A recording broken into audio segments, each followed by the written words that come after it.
Welcome students to Abel academic English. आज की इस वीडियो में मैं आपके साथ एक short story boys and girls जिसके नाम है उसके MCQs शेयर करूंगी। This is written by Alice Munro. इस स्टोरी के ऑलरेडी मैं समरी और थीम जो है 2 वीडियोस में जो है वो डिस्कस कर चुकी हूँ। MCQs जो है इसके अब हम करते हैं, ठीक है। The narrator of the story is a dash who is unnamed. इस कहानी की नरेटर है, नरेटर का मतलब होता है कहानी बताने वाली, ठीक है, कहानी बताने वाला या बताने वाली। इस कहानी की narrator is a dash who is unnamed, जिसका नाम नहीं बताया गया है। अननेम्ड जिसका नाम नहीं बताया गया, गर्ल है, बॉय है, मैन है या वोमेन है। इसका आंसर नेक्स्ट स्लाइड में मैं दूंगी। ये मैं इसलिए कर रही हूँ कि यहाँ पर आपको थोड़ा सा जो है सोचने का मौका मिल जाए और गेस करने का मौका मिल जाए। The story is told in the dash person. Story जो है वो डैश पर्सन में जो है वो बताई गई है। First person, second person, third person या all of these. First person का मतलब ये कि एक बंदा अगर आई कहता है ना कि मैंने ये किया, मैंने ये किया, तो वो फर्स्ट पर्सन है। सेकंड पर्सन जो शायद बहुत ही रेयर है कि यू कह के पुकारे कि आपने ये किया, आपने इस तरह, ठीक है। थर्ड पर्सन जब हम ही, शी या इट यूज़ करते हैं कि उसने इस तरह किया, उसने इस, थर्ड पर्सन और फर्स्ट पर्सन बहुत कॉमन है। या ऑल ऑफ दीज। यहाँ पर खैर एक ऑप्शन जिसमें समझा देती हूँ, बात स्टोरी में जो है first second third person mix up भी हो सकते हैं, ठीक है। वो फिर अपना जो है अलग एक टॉपिक है। यहाँ पर जस्ट बहरहाल story is told in the dash person, first, second या थर्ड, ठीक है। इसके आंसर यहाँ पर मैंने आपको नेक्स्ट स्लाइड में दिए हैं। The narrator of the story is a girl. कौन सी है वो? कि एक लड़की है जो हमें कहानी सुना रही है और उसका नाम नहीं बताया गया। The story is told in the first person, और फर्स्ट पर्सन में हमें स्टोरी बता रही है कि मैंने ऐसे किया और मैंने कैसे किया वगैरह वगैरह, ठीक है। Next is third is the narrator's father worked as a dash. जो नरेटर का फादर है वो काम करता है डैश। क्या काम करता है? फॉक्स फार्मर है, हॉर्स ब्रीडर है, एग्रीकल्चरिस्ट है या ड्राइवर है, ठीक है। Number fourth is the narrator valued her dash duties. Narrator किसकी ड्यूटीज को ज्यादा वैल्यू करती है, ज्यादा अहमियत देती है? फादर के, मदर के, ब्रदर के या ग्रैंड मदर के, ठीक है। वो अपनी फैमिली में किसकी ड्यूटीज़ को ज़्यादा वैल्यू देती है? तो ये इसके आंसर्स हैं। फर्स्ट में जो मैंने बताया, थर्ड नंबर, नरेटर का फादर जो है वो एक फॉक्स फार्मर होता है, ठीक है। और नरेटर वैल्यूड हर डैश ड्यूटीज़, फादर्स ड्यूटीज़, वो अपने फादर के काम को ज़्यादा अहमियत देती है। Number 5, the narrator thought of her mother duties as dash chores. Narrator के ख्याल में उसकी जो मदर के काम है वो डैश काम है। चोर्स का मतलब काम, वो डैश है। क्या है? Important, depressing, interesting, valuable. क्या वो उनको इंपॉर्टेंट समझती हैं, इंटरेस्टिंग, डिप्रेसिंग या वैल्यूएबल समझती है? Number 6, in the first half of the story the narrator had dreams about dash. Story के शुरू में, फर्स्ट हाफ में, मतलब हाफ से पहले जो हिस्सा है सेक्शन, फर्स्ट हिस्से में नरेटर ख्वाब देखती है अबाउट डैश। किस चीज़ की ख्वाब देखती है? हॉर्स राइडिंग के। उन ख्वाबों में वो हॉर्स राइडिंग कर रही होती है, शूटिंग कर रही होती है, रेस्क्यूइंग पीपल, लोगों को बचा रही होती है या all of these. So the first one का आंसर है डिप्रेसिंग। उसको अपनी मदर के काम बहुत डिप्रेसिंग और बोरिंग लगते हैं। और 6 का आंसर है ऑल ऑफ दीज। वो इन चीज़ों के बारे में ख्वाब देख रही होती है जब रात को सोती है कि वो घोड़े पे चल रही है, शूटिंग कर रही है, लोगों को बचा रही है। Number 7, wait till Laird gets a little bigger then you will have real help. ये मैंने इन्वर्टेड कॉमर्स में बंद किया। ये जुमला टेक्स्ट से जो है मैंने लिया है, स्टोरी का अपना ओरिजिनल जुमला है। This statement was spoken by the narrator's dash.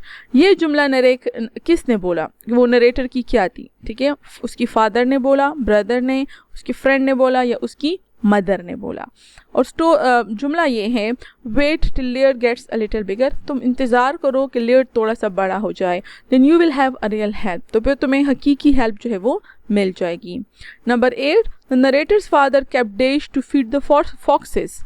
Narrator ने फॉक्सेस को अपने जो उसने फॉक्स रखे हुए थे उसको खाना खिलाने के लिए, उसको फीड करने के लिए उसने क्या पाला हुआ था?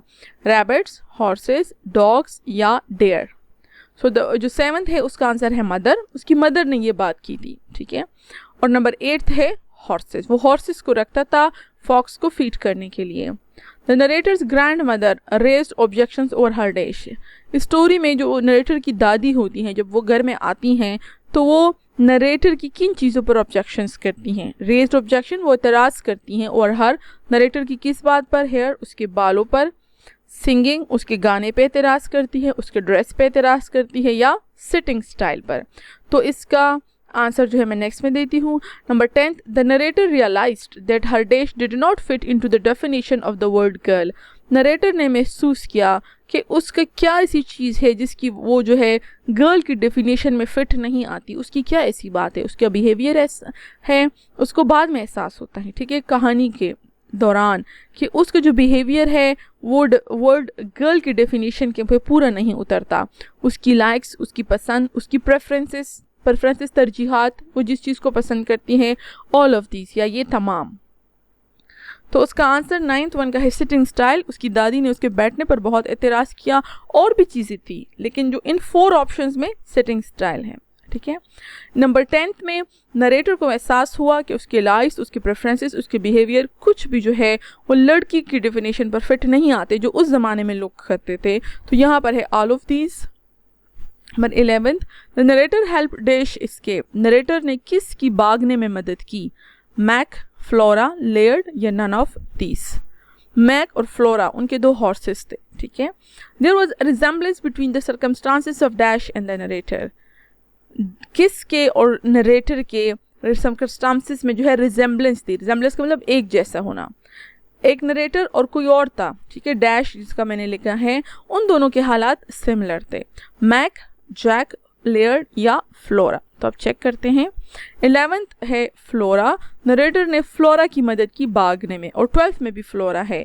फ्लोरा उस देयर फीमेल हॉर्स, वो फीमेल हॉर्स थी, ठीक है, जो भागी थी, और नरेटर ने उसकी मदद की थी। नंबर 12 ये है कि उसको लगा कि नरेटर और फ्लोरा के हालात में जो है एक रिजेम्बलेंस थी, ठीक है। Next is 13th, in the latter half of the story the narrator started to think about her dash. अच्छा, स्टोरी को अगर हम 2 हिस्सों में डिवाइड करें तो फर्स्ट हिस्से में नरेटर दूसरी तरह सोचती थी, ठीक है, वो अपने लुक्स के बारे में या उन चीज़ों के बारे में नहीं सोचती थी। उसके ख्वाब जो थे वो रेस्क्यूइंग पीपल और इन चीज़ों के बारे में थे, लेकिन बाद की स्टोरी में उसके अंदर चेंज आया। The latter half of the story the narrator started to think about her dash. उसने डैश के बारे में सोचना शुरू किया। किसके बारे में? अपने लुक्स के बारे में, मतलब ब्यूटी के बारे में, करेज के बारे में, एजुकेशन के बारे में, या जॉब के बारे में। Number 14th, during the course of the story the narrator began to adopt girlish behaviour. Like, कहानी के साथ साथ वो नरेटर जो है वो लड़कियों वाला बिहेवियर अपनाती है, ठीक है, लड़कियों वाला बिहेवियर अपनाती है। इनमें कौन कौन से? थिंकिंग अबाउट हर ब्यूटी, अपनी ब्यूटी के बारे में सोचती है। डेकोरेटिंग हर रूम, अपना रूम डेकोरेट करती है। फिक्सिंग हर ड्रेसिंग टेबल, अपना ड्रेसिंग टेबल ठीक करती है, फिक्स करती है, या ऑल ऑफ दीज। इन तीनों में से कौन सा गर्लिश बिहेवियर जो है वो अपनाती है? तो 13 में है लुक्स, वो अपने लुक्स के बारे में सोचती हैं, करेज, एजुकेशन और जॉब के बारे में नहीं सोचती।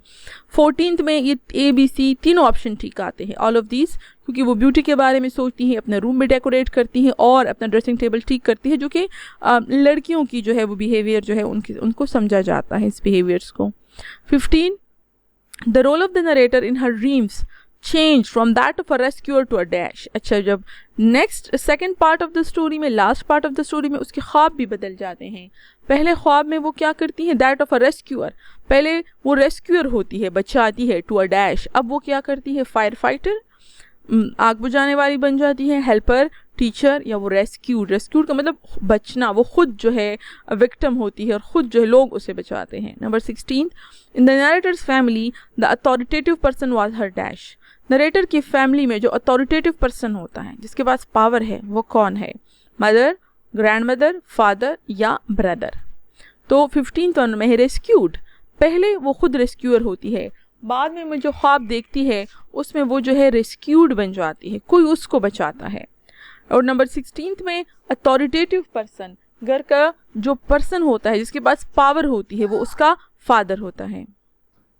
17th, in the end of the story, the narrator didn't dash when her father called her only a girl.